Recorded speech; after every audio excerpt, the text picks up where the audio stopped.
All right, everybody. All right. Good afternoon, everyone. Hi. It's raining outside. Okay. So, as you just saw today, the president directed his trade representative to increase tariffs under Section 301 of the Trade Act of 1974 on $18 billion of imports from China. This action will protect American workers and businesses from China's unfair trade practices. As you've heard, the president often say American workers and businesses can outcompete anyone as long as the competition is fair. Our U.S. Trade Representative, Ambassador Katherine Tai, is here to share more on the president's announcement and take some of your questions. And with that, I will turn it over to Ambassador Tai. Welcome to the briefing room for the first time. Thank you so much. Well, good afternoon, everyone. President Biden has consistently been clear that he will take action to defend American workers and businesses from the unfair trade practices of the People's Republic of China. Today, he is once again keeping that promise. President Biden and I both know that American workers and businesses can outcompete anyone as long as the competition is fair. But for too long, the PRC has been playing by a different set of rules with unfair and anti-competitive economic practices. Those unfair practices include forced technology transfer, including cyber hacking and cyber theft, non-market policies such as targeting industrial sectors for dominance, labor rights suppression, and weak environmental protection, and flooding markets worldwide with artificially cheap products that wipe out the competition. The president's action today is a part of his vision to rebuild our supply chains and our ability to make things in America, to lower costs, outcompete the PRC, and encourage the elimination of practices that undercut American workers and businesses. We are doing that by investing in manufacturing and clean energy here at home and raising tariffs to protect these investments. I conducted a statutory review of the PRC's forced technology transfer and other intellectual property-related practices, which were the subject of the 2018 Section 301 investigation. In that review, I found that the PRC continues to deploy these unfair trade practices, and I conveyed my findings to the president in a report which is available on the USTR website. It is clear that the previous administration's trade deal with the PRC failed to increase American exports or boost manufacturing. In fact, China's exports in some critical sectors like EVs and batteries actually increased. In response, President Biden today signed a memorandum directing me to increase tariffs on critical manufacturing and mining sectors, including steel and aluminum, semiconductors, electric vehicles, batteries, solar cells, and certain critical minerals. The increased tariffs are expected to cover approximately $18 billion of trade. The president also directed a process to request excluding certain production machinery from the tariffs to permit solar and clean manufacturers to purchase equipment while diversifying their suppliers. Next week, I expect to issue a public notice that conveys the specific tariff lines, tariff rates, and timing for the proposed increases, along with the details of the machinery exclusions process. This strong action by the president is strategic. As he has said, we do not seek to constrain China's economic development, but we will insist on fair competition and defend American workers from the PRC's unfair practices. Today's direction by the president defends American workers and businesses from the PRC's artificially cheap products, whether EVs or steel or critical minerals or semiconductors. I also want to emphasize that we continue to consult with our partners and our allies who face similar threats from the PRC's unfair trade practices and are also voicing their concern with those unfair practices and taking action. Our partners are essential to addressing the broader threat to our working families and businesses. Today's strong tariff announcement is an important part of President Biden's worker-centered trade policy, which is about using trade to empower workers and making sure that they can compete fairly and thrive, and supports the historic investments we have already made here at home. I can now take your questions. Thank you, Ambassador. First, there seems to be some confidence that these tariffs won't cause the competition to slide into conflict with China. If you could just explain a little bit about why you are so confident. And then secondly, BYD is looking to build EV factories in Mexico that could flood the US market. Why isn't the administration preemptively announcing tariffs to hit these vehicles? So, you actually asked two questions. I did. Yes. Sorry. So let me begin with the first, which is that we've been very, very clear about the strategic nature of this tariff review process and the focus on ensuring that the actions that are announced will be effective in leveling the playing field, giving our workers and our businesses the chance to continue to compete and to thrive against an onslaught of really, really challenging measures and a challenging economic system that is coming from Beijing. We have been clear about this with the American public. We have also been equally clear about this with our counterparts in Beijing.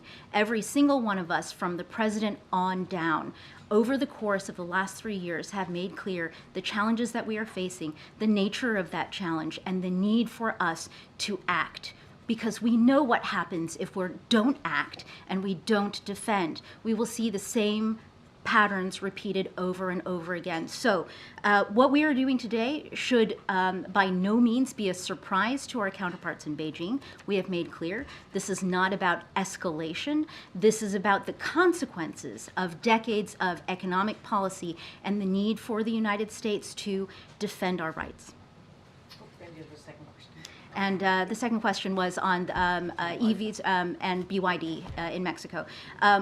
At USTR, that is exactly what we are built to worry about and to be concerned with. That will require a separate pathway. This is about imports from China. What you're talking about would be imports from Mexico. Equally important, something that we are talking to our industry, our workers, and our partners about, and I would just ask you to stay tuned. Thanks, Ambassador. When Trump hiked tariffs on Chinese goods, it led to some increased prices for U.S. customers. How can you be sure the same thing won't happen again? First of all, I think that that link in terms of tariffs to prices has been largely debunked. What I would say is that what the president has instructed that we do is to focus on making our supply chains more resilient. That means we need more options. That means here in America, we need to have more manufacturing capacity. Resilient supply chains means that we will be able to insulate the American economy from the kinds of price spikes and the inflationary dynamics that we have seen that have come primarily from the supply chain challenges we've experienced, first from the pandemic, next from Russia's invasion of Ukraine. If you think back to March of 2020 and you think about how much a face mask cost, it's a trick question. The answer is you did not have enough money to buy a face mask because there just weren't enough in the world to go around. So it is with that in mind that these actions are being taken. It is in fact to address those types of challenges that no one wants to experience again. The U.S. government is subsidizing the EV industry here pretty significantly. How is that different from what the Chinese government is doing? So if you take a look at the Chinese economic model, what you see is a system of state support that is built to dominate and take over entire industries. So this is what I mean by we've seen the pattern. Steel and aluminum, solar panels, batteries, EVs. Today, China's production capacity in steel is 55% of world capacity. That's in one country. Aluminum, 60%. EVs, 60%. Solar, 80%. And in certain critical minerals, 85 to 95%. So those are subsidies with an aim to cornering the world market and achieving dominance and creating dependency. The types of support that we're talking about here are defensive in nature. They're about creating the space to compete, the space to thrive, the space to survive, the kind of onslaught that we are seeing across the board. Did the President signal to President Xi in their most recent conversation that this might be happening soon? So let me put it this way, again, from the President to Secretary Yellen, Secretary Blinken, in my own engagements with counterparts from Beijing, we have been very, very clear about the sobriety with which we approach the U.S.-China trade and economic relationship. It needs to be fair. I did offer my counterpart the courtesy of a notification. This does not come as a surprise, should not come as a surprise to our counterparts in Beijing. The notification, was that today or yesterday or? That was a pre-notification. Thank you. Thank you, Ambassador Tai. I know that these new tariffs are seen as more targeted and strategic, but the administration has chosen to keep in place those Trump-era tariffs on some $300 billion worth of goods, which Biden himself had said in 2019 that Americans are paying for. So why make that decision to keep it in place, and aren't you concerned that it's going to keep prices elevated? So first of all, let me say a couple things. In terms of the price that Americans paid for in the previous era, some of that, maybe a lot of it, was about the chaos and unpredictability that it created and the escalation that resulted, right? Secondly, I think that I'm a trade lawyer by training, and at USTR, we are deep into the technical issues. The Section 301 based review that we undertook required us to look at a couple questions. One of them was the effect of the practices on our economy. And there you have our response, which is a targeted strategic response that is meant to work together with the investments that we're making.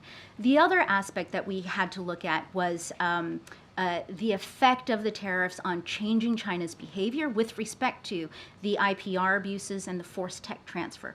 There, the findings in my report, which you can find on the USTR website right here, it's a serious report, is that not only have we not seen the problematic practices subside, in some areas we have seen them get worse. And in that light, there is actually no reason for us, no justification to relieving the tariff burdens on the trade with Beijing. And just quickly, what do you say to critics who say that by putting these high tariffs on Chinese EVs, you're leaving American consumers with fewer options, more expensive cars, as China is very far ahead in creating very cheap EV cars? I think what you have to do is remember and revisit the story and the show that we have been a part of for the last several decades, which is as you allow China to dominate the supply and the production in these industries, your choice is actually made for you. You have fewer choices, and it lays our entire economy, from consumers and workers all the way up to our government, susceptible to the kinds of coercion that we've seen from a government who was willing to weaponize the dependencies that it has created when a partner does something that it does not like politically. On Mexico, you said stay tuned. Are you saying that there could be some changes to the USMCA rules or to the law that would allow the U.S. to apply tariffs on goods from China that originate in Mexico or other third countries? What I'm saying is the fact pattern that's developing is one that is of serious concern to us, and that at USTR we are looking at all of our tools to see how we can address the problem. Specifically from Mexico or from other third countries as well? I think just the general fact pattern. Is there anything else you can say to elaborate on the problem? Stay tuned. Thanks, Karine. Thanks, Ambassador. So this is an election year. Why did it take 3 years to impose these tariffs? So this is where I put my lawyer hat back on. Under the 301 statute, in the fourth year of the tariffs, if there is a stakeholder that is benefiting from the tariffs who asks us to keep them, we keep them. That is what happened in 2022, because the tariffs first went on in 2018. As a result of that, in the fall of 2022, we started a process. We opened up a portal that was open, I think, in the end of 22 to the very beginning of 23. Notice and comment. We wanted to hear from all of our stakeholders, their views on the tariffs, the pros and the cons. Please inform us. That elicited, I think, about 1,600 comments. So that's at the beginning of 2023. And then we started a whole of government interagency review within the Biden administration. That process has taken us to today and the unveiling of this finalized package, which the president approved. So it took 3 years to figure out the Chinese were flooding the market and stealing technology. I mean, it's pretty evident that they've been doing that all along. No, it took a year and a half for the course of the review. You will see the amount of care that we put into our investigation and our findings. Yes, there continue to be problems, but then the question is, what do you do about the tariffs?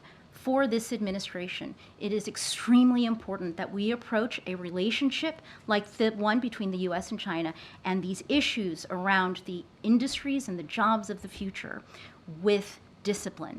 That's what takes so long, is the design and the architecture of the tariff defense system that you will see. One more quickly on Mexico, if I could. Are we looking at quotas? The Trump administration imposed quotas on steel and aluminums coming in from Canada and Mexico. Could there be the same policy related to EVs once the BYD comes in? I think I'll just rely on the answer I provided before, which is stay tuned. Go ahead, Anita. Thank you, Ambassador. It should also come as no surprise that former President Donald Trump is very critical of the moves that President Biden made today. He's just blown up my inbox, calling this a weak and futile attempt, saying basically it's too little too late. What's your response to that? I would just say that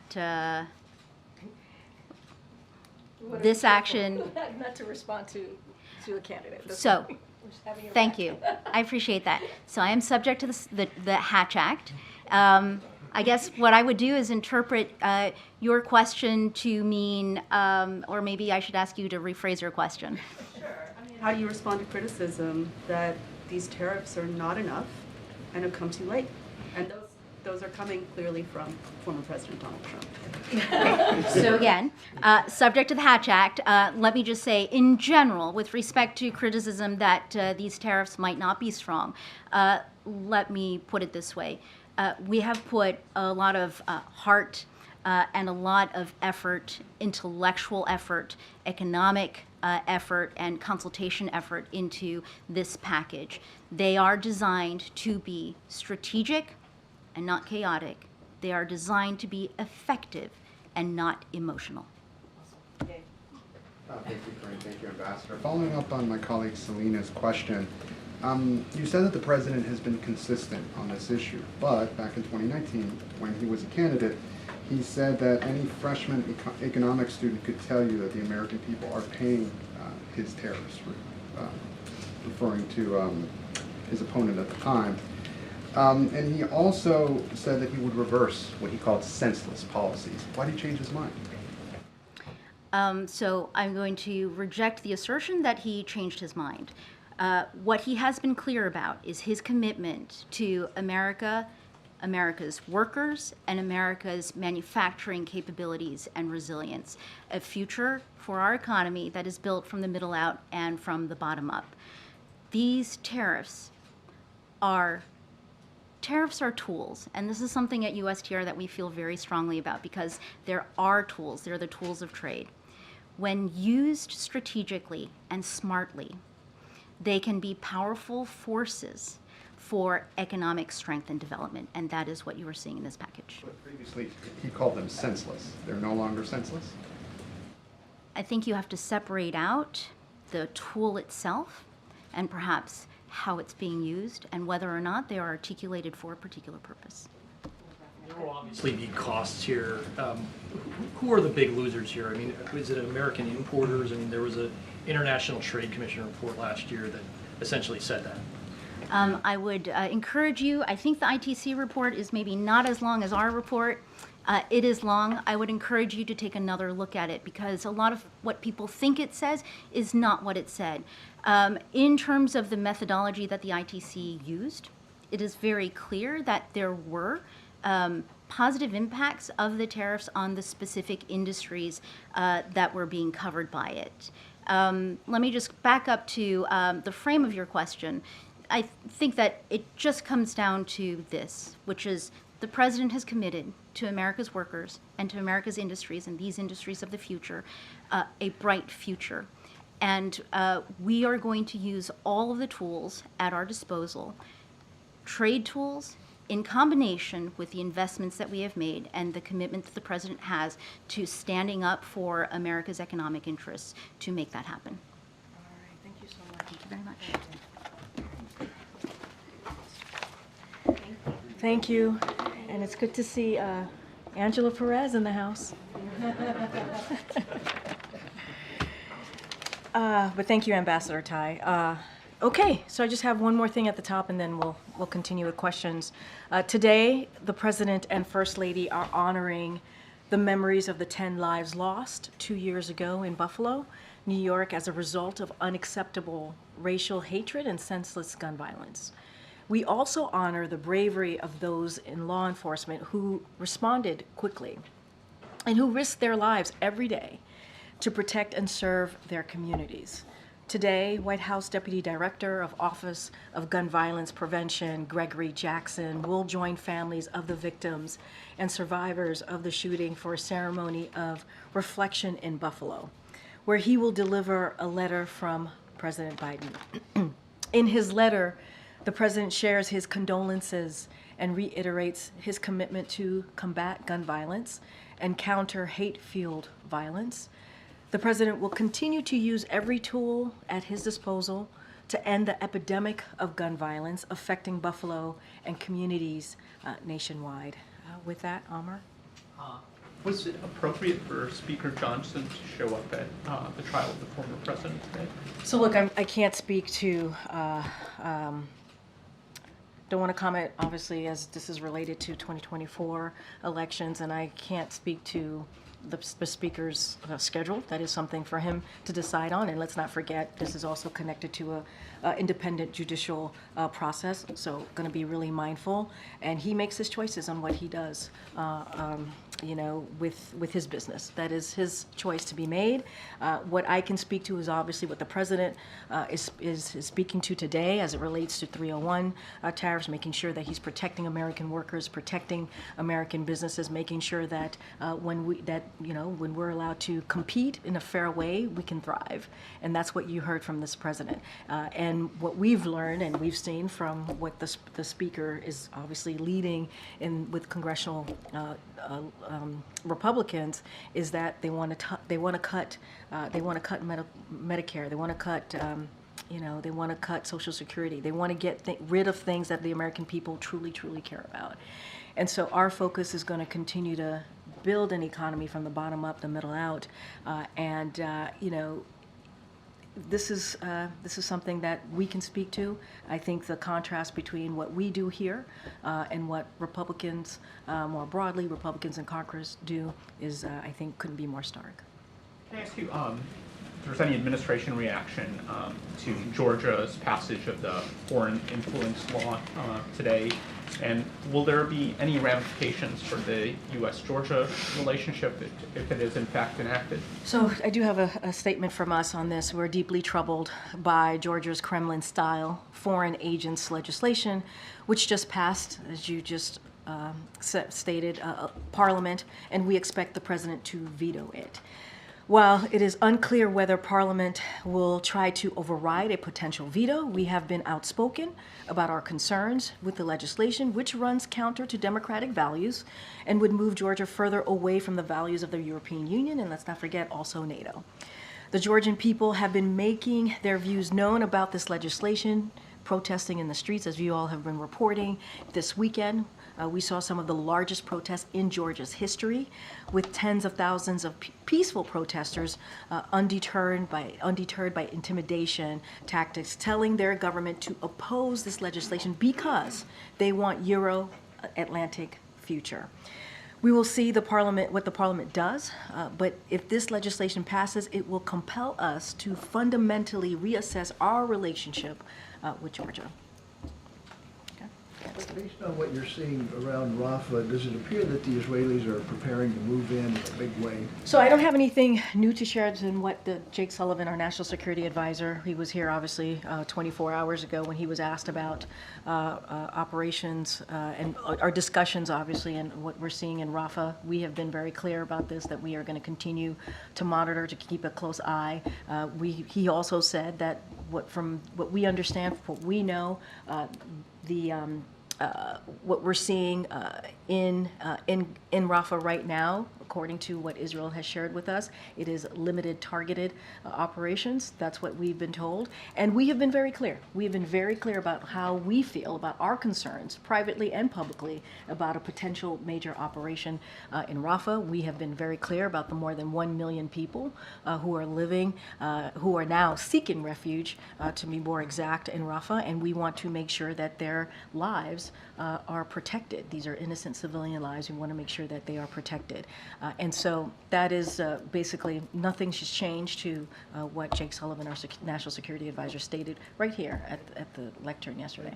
Karine, and just to follow up on Amr, when you say fundamentally reassess relations with Georgia, what does that mean? I'm not going to get into specifics. I'm not going to get into details here. I think I laid out where we are, our concerns. We are deeply concerned about this. I think the people of Georgia have been very clear over the past couple of days. The largest protest over the weekend that we have seen, tens of thousands that they have seen in that country. And so, but we want to make sure that we put out our disapproval, our disagreement, and of course we're going to reassess our relationship with Georgia. I'm just not going to get into specifics, into details of what that may look like. Danny?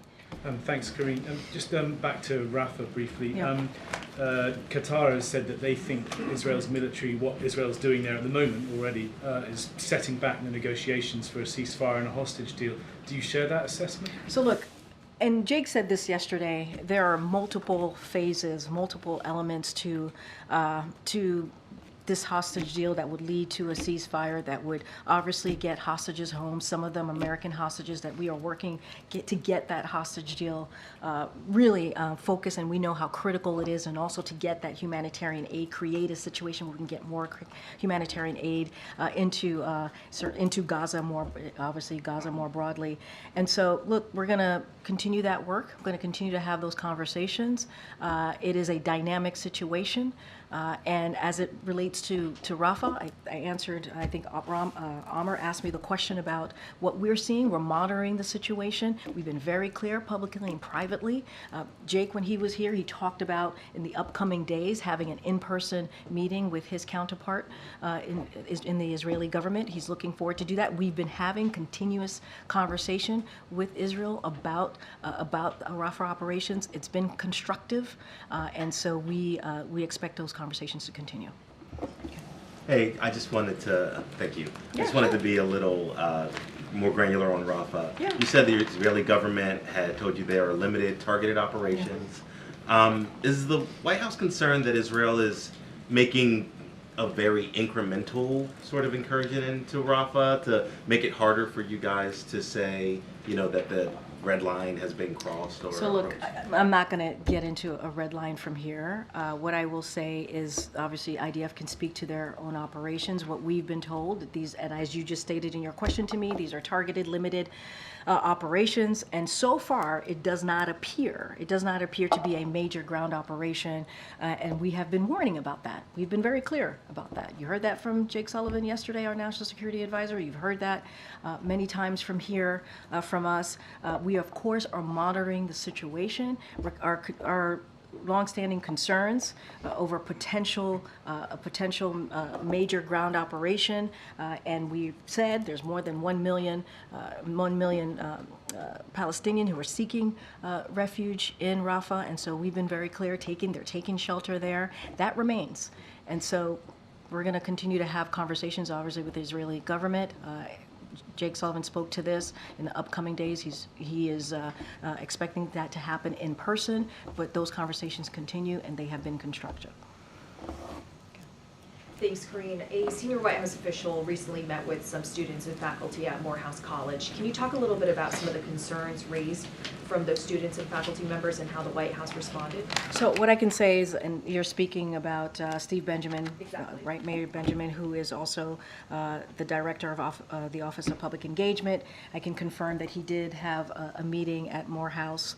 I won't get into the specifics, but he regularly does this. He regularly goes on the road, hears directly from Americans, and directly, in this instance, would be students and faculty, obviously, and just don't have anything beyond that to share. The president is certainly looking forward to his commencement address this coming Sunday at Morehouse. He's looking forward to speaking not just to the students, but obviously families and loved ones who are here, who will be there to hear, to celebrate the students, but also to hear a message from this president. Don't have anything more to share, but I can certainly confirm that Steve Benjamin was at Morehouse recently. And how many American medical workers does the White House estimate are currently trapped inside Gaza and unable to get out? And is there a plan to help them? So I certainly, look, what we have said over and over again, and we will continue to say this, that humanitarian aid workers obviously are brave to do the work that they're doing, not just in Gaza, but around the world,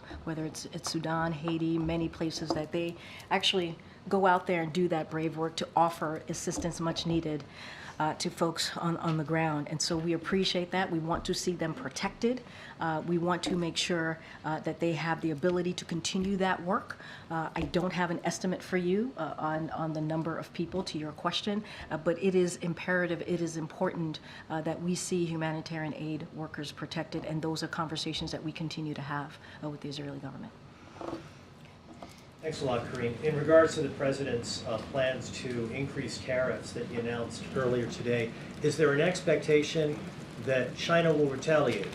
And if indeed that happens, what should American consumers plan for in terms of increased prices that they pay for on a variety of Chinese goods? So I think the ambassador addressed this question a little bit, and what I will say is there's no need for a trade war. There isn't. And we've been very clear, and the ambassador said this at the podium just moments ago, obviously, that we have been very clear about this. We've been very vocal about how the president believes we should move forward. He wants to do this in a smart and strategic way. That's what you see. And it's not just the tariffs, it's an investment. You hear him talking about investing in America, making sure that manufacturers are coming back. We have created almost nearly 800,000 manufacturing jobs. So there's an investment piece, not just the tariffs piece. And the president has been also very clear. This is about American workers, this is about American companies, this is about protecting them. And we have been also very clear that China's policies, trade policies, have been unfair. And we've had concerns. You heard the ambassador talk about how you've seen cabinet level conversations about this over the year. And we've been also very consistent about that, whether it's Secretary Yellen, Secretary Blinken. They've been the most recent secretaries to have traveled to Beijing, and this came up to have those conversations. And so, look, there's no need. There's no need for a trade war. That is not this is not what this is about. This is about protecting, again, American workers. This is about protecting American businesses, making it more fair so that we can compete. And we believe that with a fair scenario here, that we can outcompete. I also wanted to ask you a question that you were not asked yesterday. It's in regards to the vice president's language that she used yesterday to young people. I'm not going to repeat that language. I don't use that language publicly, and I don't think you want me to repeat verbatim. I mean, it's up to you if you want to repeat it or not. I can't speak for you. I'm not going to. So okay, my question to you is that appropriate? Were you surprised she used that language?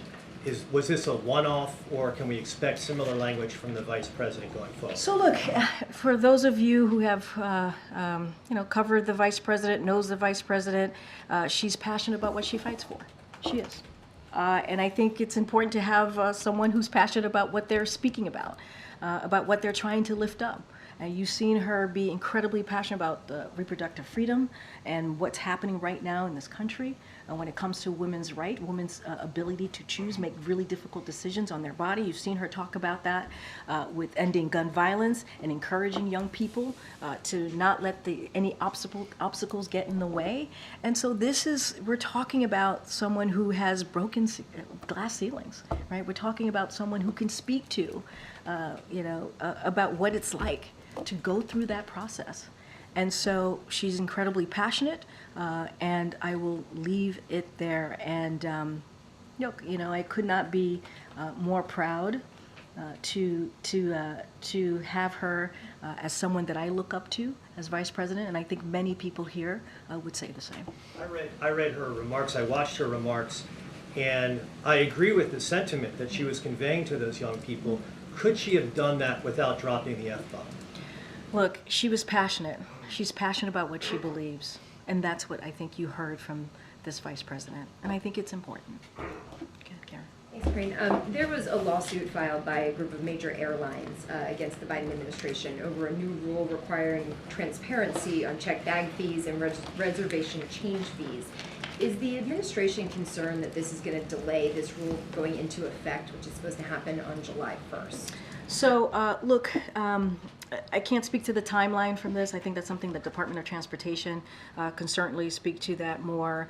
This is a significant win as we see it, this rule for consumers. I think that's important, saving them $500 million every year and bringing transparency to what has become a free written purchasing process. So it is significant. It's a win for the American people. It's a win for consumers. Can't speak to the timeline. That's something that the Department of Transportation can certainly lean into. But could a lawsuit like this be a setback for the broader agenda of the administration tackling hidden junk fees? So I probably should have said at the first, going to be really mindful. It's a litigation. Don't want to speak to the litigation. I'm speaking more broadly. And so what I can say, it's a win for consumers. It's an important rule.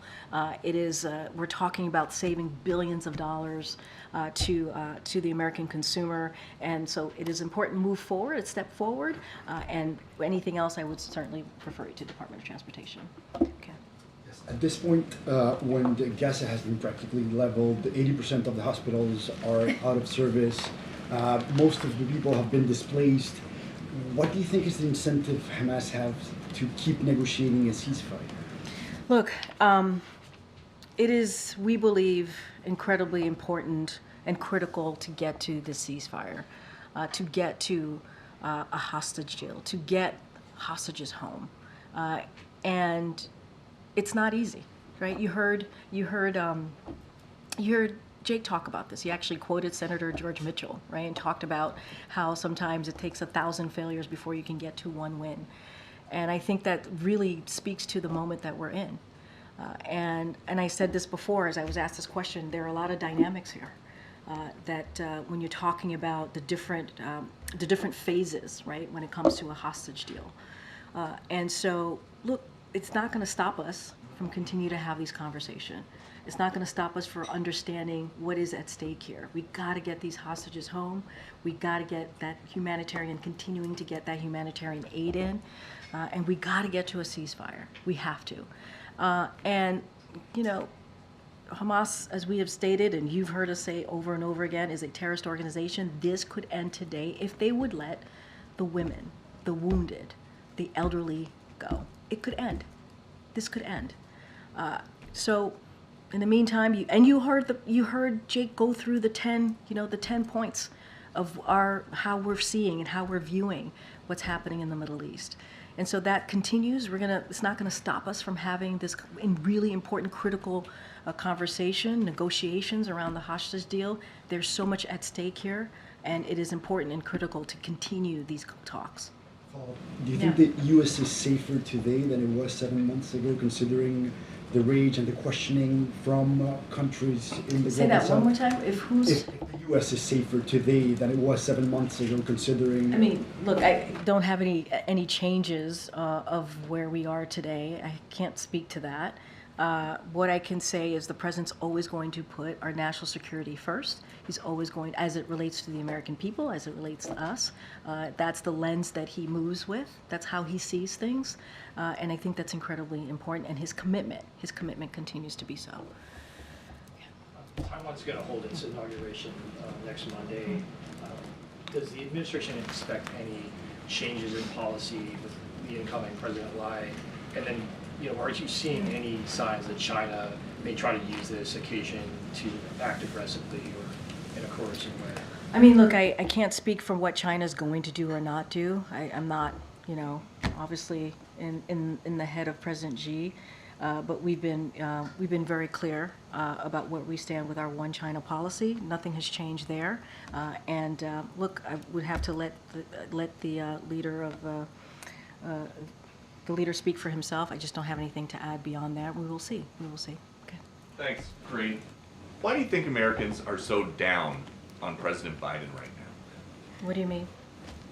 I know you don't like to talk about polls like the 5 of 6 swing states that he is losing right now to somebody who is a criminal defendant. But more broadly, it doesn't seem like anything you guys are doing is making him more popular. Why do you think that is? So you mentioned a criminal defendant, your words, not mine. So I want to be super mindful about how I answer this question because obviously that criminal defendant is also in the race for 2024 election. So I'm going to be super mindful there.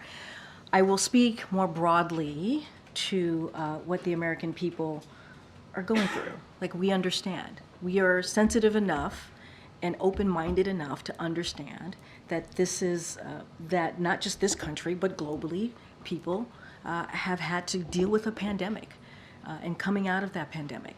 We understand that even, you think about gas prices and because of Putin's war, what that has occurred that led to gas prices increasing. And the president had a lot to deal with when he walked in. A lot of crises. And this is a president that took that very, very seriously and took action. The American Rescue Plan, no Republicans voted for that, but we ended up trying to work to get an economy that's fairer for all and make sure that we don't leave people behind and creating 15 million jobs, an unemployment rate that's under 4%. We understand that people are still feeling this. We get that. And we're not blind to that.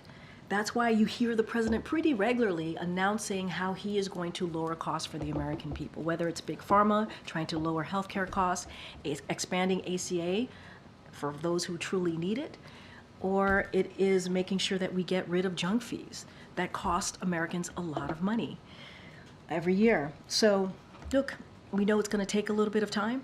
We get that.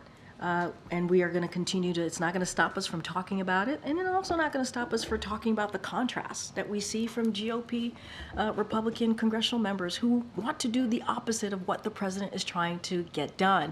Cutting Social Security, Medicare, Medicaid, that is what they're talking about. Slashing taxes for billionaires and corporations. That's not what this president wants to do. He wants to make sure that we're building an economy from the bottom up, middle out. And again, we get it. We get that prices are too high for Americans, and that's what we're going to continue to do the work. I get that you understand that people are hurting right now. Why is it that nothing you're doing to address their concerns is working? What I'm saying is we're going to continue to do the work. I can't speak to the polls, right? Those are for folks who are experts who can do a deep dive and look into that and speak to them. What I can speak to is we understand what the American people is feeling. We understand what they're going through. That's why we're going to continue to do the work. 301 tariff, that's part of it, right? Making sure that we're protecting American workers, making sure that we're protecting American businesses. That's the work that the president's going to focus on, and we're going to continue to move in that way. So, more broadly then, have you considered in the White House that some of President Biden's recent policy positions could be a turnoff to the people that used to like him? So here, I would disagree with you there, because a lot of the policies that the president is pushing forward are incredibly popular. They are. Student debt. Even though you have Republicans who stopped the president on moving with his plan on student debt, that's actually very popular with Americans. Fighting Big Pharma, that's popular with Americans, right? Making sure that we lower costs on healthcare.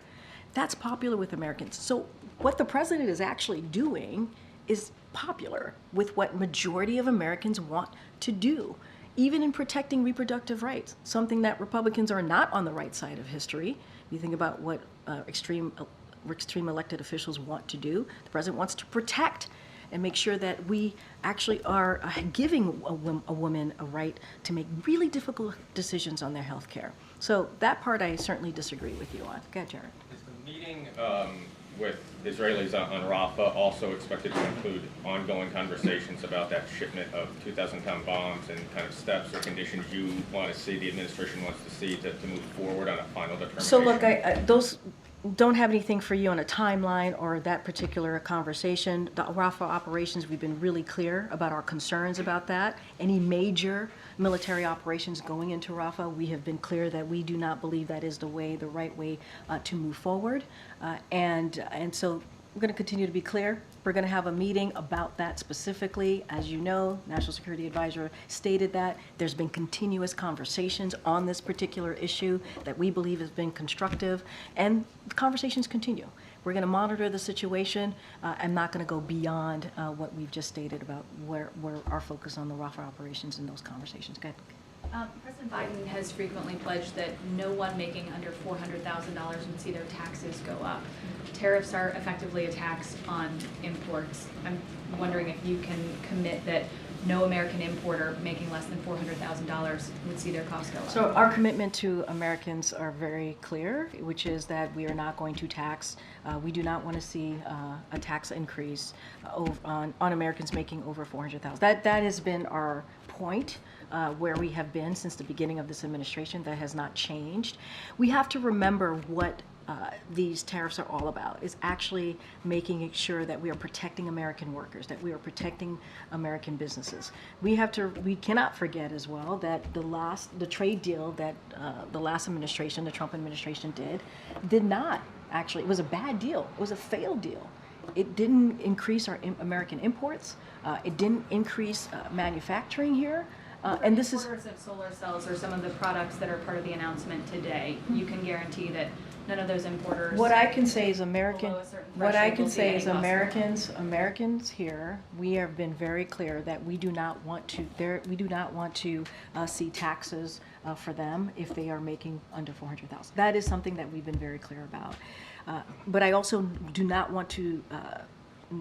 We should not forget why we're doing this today. This is about protecting American workers. This is about protecting American businesses. What we saw from the last administration failed. It failed. We did not see manufacturing go up. We did not see imports go up or exports go up. And so that is also incredibly important to note. And we want to do this. The president wants to do this in a smart and strategic way. And that's what you are seeing from this announcement today. Karine, there's a report that's just out right now that Jake Sullivan will be going to Saudi Arabia and Israel this weekend to discuss the military operation in Rafah. I know you mentioned that there would be a meeting in the coming days. Can you confirm his travel? I can't confirm that at this time. Karine, picking up on your last answer, that you don't believe that this is a tax on Americans making under $400,000 a year, some Democrats, including Jared Polis, the governor of Colorado, come out and said that tariffs are a direct regressive tax on Americans, and that this tax increase will hit every family, calling it horrible news. How do you respond to that? Look, I mean, it's very much to what I've been saying. This is truly about what the president wanted to do. He wanted to make sure that this was done in a smart and strategic way.